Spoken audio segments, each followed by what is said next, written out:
Hello, I'm the Pixel Nation's admin, sometimes known as Sheepy, and today I'm going to be bringing you a bit of a starter guide for those new players who don't quite understand how the game works. I'm hoping to kind of help you familiarize yourself with the mechanics of the game and how to succeed. So anyway, I've just created this nation. It's brand new, haven't messed with it. It's called Example Nation. A little bit of a description here. And basically, when you start up, you're going to get this tips help screen, which goes away after a couple of days. And gives you the important links, your mailbox, which is useful for private messaging other players, the Modify Nation screen, which allows you to change a few things about your nation. There's your capital city page, which I'll go over in a bit. There's the Your Cities page, which displays all the nation or all the cities in your nation. There's the budget page, which shows how much money you're gaining and losing per hour, as well as the soldiers page, which will help you buy military, and there's more military that you can buy, and the My Alliance page if you are interested in forming an alliance or teaming up, with other nations to help maybe protect yourselves or for whatever reason. So anyway, you start off here. Here in this table, it gives you all the different information about your nation, population density, land area, population, crime rate, literacy rate, unemployment rate, happiness, etc.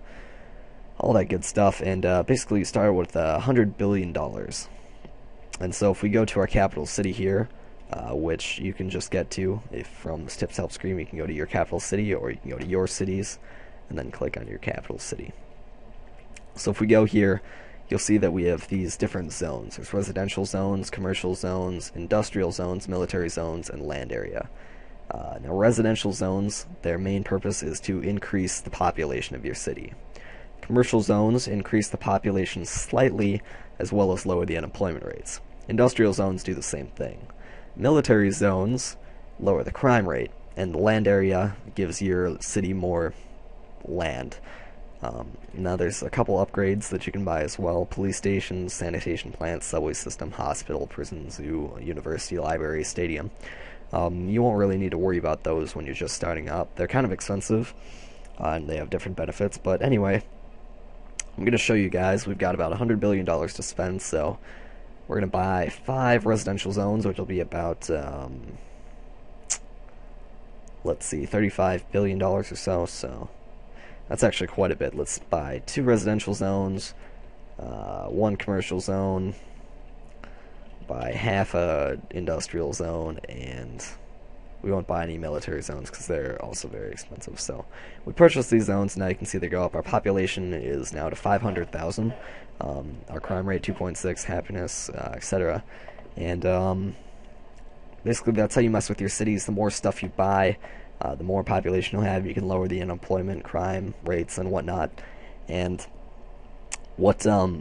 as you upgrade your city, when you have more people and things, you make more money because you have more tax-paying citizens. So if we go to our budget screen, which is right here on the right navigation menu, it'll show us, our population, the working population, which is based on the unemployment rate, your average income, your happiness, and your tax rate, and then your tax revenue. So this is all the money you're making per hour. But then, of course, you have your debts or bills, and here we've got different money you have to pay for having soldiers, tanks, these you just start out with, and then infrastructure maintenance, environment costs, etc. And there's your total debts as well. So then the surplus from that, which is in our case about $59 million, and that'll increase as your nation gets bigger. You can buy more stuff. That's per hour though, so over 10 hours, you go to bed, you wake up in the morning, you've got $590 million to spend all of a sudden. So anyway, that's how that works. If you want to buy soldiers, you can go to the soldiers page. It automatically gives you the maximum amount that you can purchase at a time in this box, which we don't want to spend all our money on soldiers. But right now we have 250, so let's buy 750 soldiers. And you can see that now we've purchased this many soldiers at a cost of $7 million or so. You can also buy tanks as well. Right now we only have 10. Maximum purchase is 39. Like I said, we don't want to spend all our money on tanks, so I won't buy any. Aside from soldiers and tanks, we have fighter jets, which you can buy. Those are more expensive. You can only purchase 3. There's battleships, which I guess are a little bit less expensive, or yeah. But anyway, we could buy more of those. And then there's, or I'm sorry, Let me clear that up. Battleships do cost a lot more than fighter jets, but fighter jets have to be proportioned to your tanks. So you can't have as many. That's why it says you only have 3 fighter jets, and you can have like 34 battleships. Then you can also buy ballistic missiles and then nuclear weapons, although you do need the weapons testing facility Marvel before you can buy nuclear weapons. But we'll get to Marvels later. So anyway, those are the basic mechanics. If you want to start a war with somebody, you just have to go to nations, and you can find any nation. They're automatically listed by power, so these are all the strong nations. Here's mine. So for example, if you want to send a message to another nation, you can click and send message, or you can declare war. You can read up about their nation, look at their stats, see how many soldiers and things they have. It won't show how much money they have. But you can look at their cities as well. You can look at my capital city, Pixelopolis. Not much to it. But anyway, that's how that works. So, and then if you want to declare war on somebody, you can, and then you'll go to my war screen, and there will be options here. It'll show you who's the attacker, the defender, the day it started, the ground attack, aerial attack, naval attack, ballistic missile, nuclear. You can attack them however many times you want, whatever. That's all pretty simple. And once you've attacked somebody, when you go to visit their nation, somebody you're at war with, say you're at war with me, instead of a declare war link right here, it'll say offer peace, and that's how you can make peace with another nation so that you're no longer at war. Now I'll talk about alliances a little bit. If you go to the My Alliance page, you can see it'll show the top 10 alliances in the game. You can also create alliance or view all the alliances, which there's currently 27 of, and you can look at them all here. There's a lot of new ones here, but that's basically how that works. And you can join whatever alliance you want as long as you meet the minimum power requirement, which the creator gets to set. So say we see an alliance here like the others, for example, and we want to join this alliance. We just go down here, click join alliance.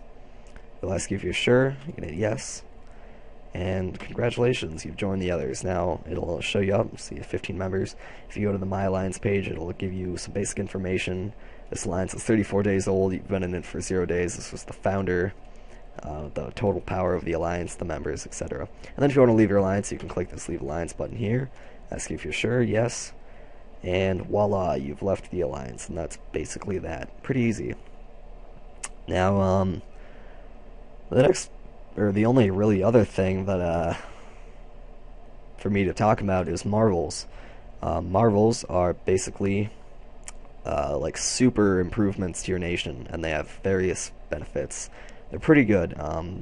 They're kind of in order. They're ranked down from easy to get to harder to get. They're kind of in sort of a tech tree fashion. You need some to get others. But say we want this Grand Shrine, there's no Marvel prerequisites. The only requirements is that we have 5 cities first. If we don't have 5 cities, so we can't build it. But if we did, and we had the money, we'd be able to build this. And it increases your national happiness by 0.75%. And that's basically how these Marvels work. They all have different benefits and costs. This is the National Armory. Decreases the cost of soldiers and tanks by 5% and allows the nuclear waste disposal site Marvel.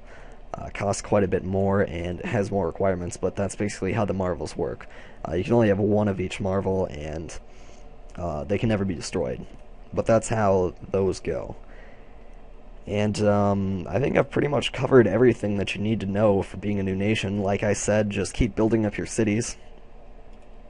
We still have some money to spend, 62 billion or so I'll spend it. Let's see, let's buy, actually, let's look. We're currently making about 60 billion, or 60 million, I'm sorry, per hour. So if we go and we buy some more residential zones, we'll get more people. So let's say we buy 6. Now we've got 83 residential zones, we've got over 1 million people. So then if we go back to the budget screen, all of a sudden we've got, now we're actually making less money, but that's because our happiness went down. So I'll show you, I've noticed a lot of people have this problem. Now that they have more people, they're actually making less money. The issue with that is just that your happiness went down, so you have a lower average income, as well as some more debts. So what we need to do to counteract that is, if we go back to my cities, go to our example city, we've got 17 billion left. These different things have different improvements. If we want to increase our literacy rate, we could buy a university or a library. If we want to increase our happiness, we could buy a stadium or a zoo. That's how those things work. Or a hospital. Those increase happiness, reduce crime. We could buy like a prison. It's all pretty easy to figure out. But anyway, we can purchase one of these. So right now our happiness is 70.5. If I buy, let's buy a hospital. Purchase upgrade. Now our happiness is up to 71%. We go back to our budget. You can see we're making 50 billion, or 50 million now, sorry. And so you can see we made up some of that money we lost while we have more people. It's all in the happiness percentage, basically. To reduce the crime rate and unemployment rate, we could buy more military, more industrial, commercial zones. We don't really have the money for that at the moment, but anyway, that's basically how all this works. I'll make a more formal video later, but this is kind of the basics of the game so far.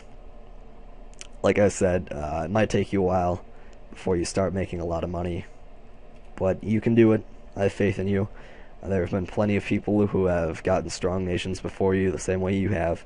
You just have to look up here, this Remix guy, Your Mom, Spiceland, etc. They've all got tons of cities. They're making lots of money. Basically, that's how you do this. I hope this was informative. And, yeah, thank you guys for watching. This is my personal YouTube channel, so if you want to subscribe, go ahead. I'm not sure what all will be on it. Probably more videos about Pixel Nations and development and whatnot. So if you're into that stuff, go ahead and check it out.